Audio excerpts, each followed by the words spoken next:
Graça e paz, irmão. Gratidão damos a Deus pela oportunidade de um novo dia a gente poder parar e meditar na palavra do Senhor. E essa deve ser, vamos dizer assim, a sina, deve ser assim, um motivo que a nossa vida deve se pautar. Sempre adoração, louvor, meditação, entrega total aos caminhos de Deus e à vontade do Pai. Lembra-te disso. E é nesse sentimento que hoje, dia 3 de maio de 2025, continuando na cidade de Manicoré, no Amazonas, a gente vai meditar no primeiro livro, no único livro de Jó, no capítulo 10, e o versículo de trabalho será o versículo 18. E nele está escrito: Por que, pois, me tirastes do ventre? Houvesse eu morrido e ninguém me teria visto. Nós temos que Jó, a cada hora que ele, vamos dizer assim, se apresenta nas suas argumentações ou direciona a palavra, não só aos amigos, como por vezes ele está falando com um amigo, mas ele está falando com um amigo, mas focado como se a conversa estivesse sendo com o próprio Deus. E isso eu acho um negócio interessante e maravilhoso, porque essa é a verdade. Essa é a verdade, já tira uma lição muito importante para as nossas vidas. Quando conversarmos com as pessoas, mesmo que Deus nos mande pessoas, nos mande os seus anjos, nos mande seus servos, seus filhos, para falar com a gente deve olhar para essas pessoas, ou deve direcionar, ainda mais quando nós captarmos esse entendimento, como se essa pessoa fosse o próprio Deus. E por vezes é isso que Jó está fazendo aqui. Jó está na sequência da sua resposta à humildade, né? Mas você vai ver que ele respondeu ali no capítulo 9, que foi o nosso devocional de ontem, e hoje, já no capítulo 10, ele já começa a trazer aqui uma pergunta direta a Deus. Ele diz: Deus, por que me tiraste do ventre? Por que ele fala isso? Porque assim como ele já fez várias marcações nos capítulos anteriores, o sofrimento ele é muito intenso, ele é num nível, assim, considerado assim nas nossas avaliações, nos nossos entendimentos, parece ser num nível de desproporcionalidade incompreensível para Jó. Incompreensível. Por quê? Porque a gente sempre tem que pautar e tem que lembrar que Jó é um homem reto e temente a Deus e que se desviava do mal. E é algo que não foi dito por qualquer um. Foi algo que foi dito pelo próprio Deus, o Eu Sou, o Senhor dos Exércitos, o Senhor das Guerras, o Senhor da Paz, o Senhor da Luz, o Senhor que tudo faz. É Ele que classificou Jó dessa forma. E nessa classificação, mas Deus não falou para Jó que trabalharia na vida de Jó, porque Jó era um testemunho perfeito. Eu, na minha vida pessoal, por exemplo, profissional, tenho uma situação, que, assim, para que a gente possa tentar entender, eu tenho um colega de trabalho, uma pessoa profissional, uma pessoa responsável, uma pessoa educada, uma pessoa cumpridora de seus afazeres, que tem, por exemplo, de todos nós ali no ambiente de trabalho, tem um respeito muito grande pelo seu trabalho. E tanto que nas minhas avaliações eu sempre o avalio na nota máxima ali, tendo em vista todas as respostas, não só as respostas profissionais, quanto pessoais, sua conduta, seu equilíbrio, a racionalidade com que ele pauta, o uso das suas palavras, a preocupação, o cuidado de manter um ambiente harmonioso. Então são vários o seu senso de organização, o seu senso de disciplina, sua apresentação pessoal, o próprio conceito dos outros amigos de trabalho. Então tudo isso eu pauto para que eu possa fazer uma avaliação bacana sobre ele. E justa, né? Bacana que eu falo é no sentido de tentar ser justo, como se alguma vez a gente pudesse alcançar essa justiça. Mas essa pessoa, ela, por exemplo, eu por estar lhe dando algumas tarefas, ele começou a manifestar para mim uma certa insatisfação, porque considerava que estava sendo injustiçado dentro da máxima daquilo que nós chamamos de burro bom carga nele, né? E os demais sendo, por exemplo, levando vantagem sobre ele, já que tudo caía sobre ele. E ele, ao me colocar toda a sua visão, né? Toda a sua visão, sua percepção pessoal sobre isso, ele começou a criar para mim, ele fez algumas vezes, mas começou a criar para mim uma dificuldade, um incômodo.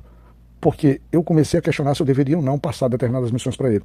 Mas aí, diferentemente do que Deus fez com Jó, eu trouxe para ele e disse para ele o seguinte: olha, você deve ter justamente uma visão contrária.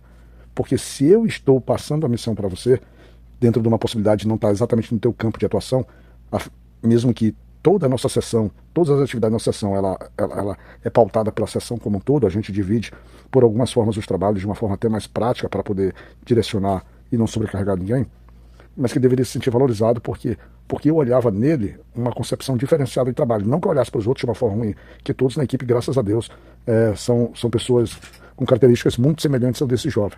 Mas só essa colocação, mas qual é a vantagem dele para Jó nesse momento? É que lá eu tive, vamos dizer assim, ele teve o prazer de receber de mim as justificativas por que aquilo, vamos dizer assim, aquela sobrecarga de trabalho estaria sobre ele. E é o que Jó parece que não recebe, porque Deus se faz em silêncio. A conversa foi entre Satanás e o Senhor, e Jó foi o objeto dessa conversa, o objeto da sua mão.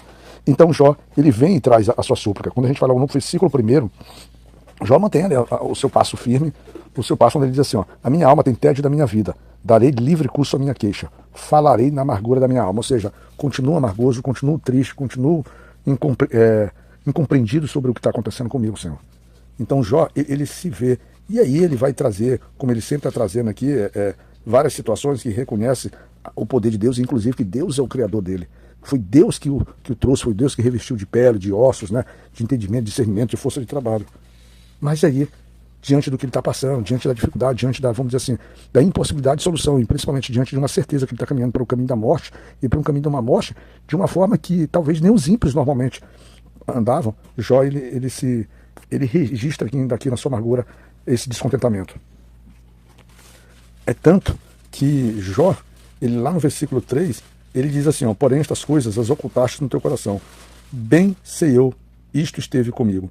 Porque Jó está dizendo o seguinte, Pai, parece que tu te esqueceste, que tu, conforme está registrado também no versículo 12, porque ele diz assim, vida e beneficência me concedeste, o teu cuidado guardou meu espírito. E agora, Pai, eu me sinto abandonado. E eu me sinto abandonado sem ser ímpio, porque Jó ainda se vê de uma forma como um justo. E aí, irmãos, assim, é esse sentimento. Na verdade, não é a pena que nos é atribuída. Muitas vezes, quando você vai a um tribunal, não é a pena que te entristece. Por vezes, é a sensação que você está sendo injusto. Mas lembrando que Jó, no devocional de ontem, reconhece a justiça de Deus. Reconhece, mas ainda assim ele se sente incompreendido.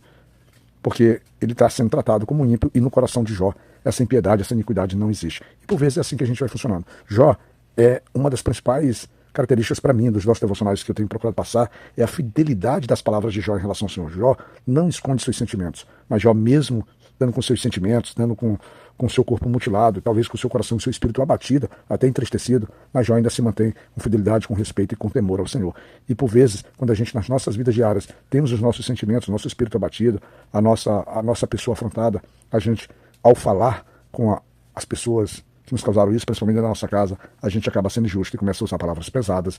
E em vez de a gente trazer o entendimento e a calma e dar a oportunidade de a gente se auto-explicar a todo mundo para saber por que as coisas estão sendo conduzidas daquele jeito, a gente ataca e cria também um ambiente de rivalidade. E é o que Jó não causa aqui. Mas Jó é sempre sincero naquilo que ele vem apresentando e no seu sofrimento diante de Deus. Tá bom? Fica na graça de Deus Pai Todo-Poderoso, que maravilhosamente esse sábado seja abençoador na sua vida e que a tua família, se ainda não fez, se ainda não descobriu, possa descobrir a mão poderosa, a mão justa e a mão protetora do Senhor na sua vida.